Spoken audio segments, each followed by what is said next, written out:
पिछले टर्न में हमने बारंबारता बंटन के अनुसार माध्यक ज्ञात करने का सूत्र बताया था। उस प्रश्नावली को लगाने के बाद अब हमारा आता है बारंबारता बहुभुज। बारंबारता बहुभुज प्रश्नावली 14.4 में निम्नलिखित बंटन किसी फैक्ट्री के 50 श्रमिकों की दैनिक आय दर्शाता है। दैनिक आय रुपए में 100 से 120, 120 से 130, 140 से 160, 160 से 180, 180 से 200।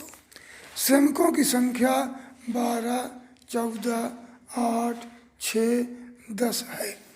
इस बंटन को कम प्रकार विधि से संचयी बारंबारता बंटन में बदलना है और उसका बारंबारता बहुभुज या त्वरण दूसरा नाम है ज्ञात करना है।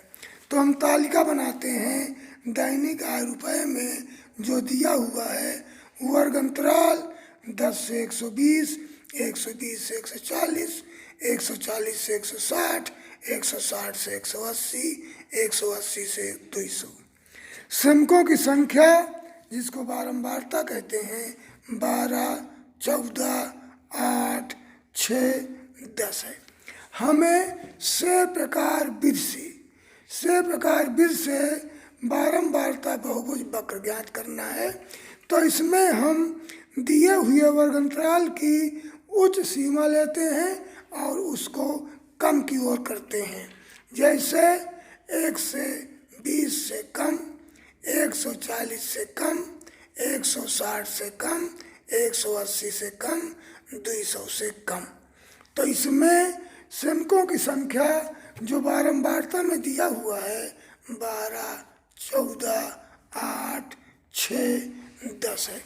हम संचयी बारंबारता बनाते हैं। बारंबारता के क्रमानुसार जोड़ से संचयी बारंबारता तालिका बनाते हैं। 12 को ज्यों के त्यों रखते हैं। 12 + 14 26 होता है। 26 + 8 34 होता है। 34 + 6 40, 40 + 10 50। त्वरण बिंदु उच्च सीमा और संचयी बारंबारता लेते हैं। पहला बिंदु 120, 12, 140, 26, 160, 34, 180, 40, 250। अब हमें बारंबारता बहुभुज वक्र जिसको त्वरण ज्ञात करना है तो एक क्षैतिज रेखा में 2 लंबवत काटती हुई रेखाएं खींचते हैं। OX संचयी बारंबारता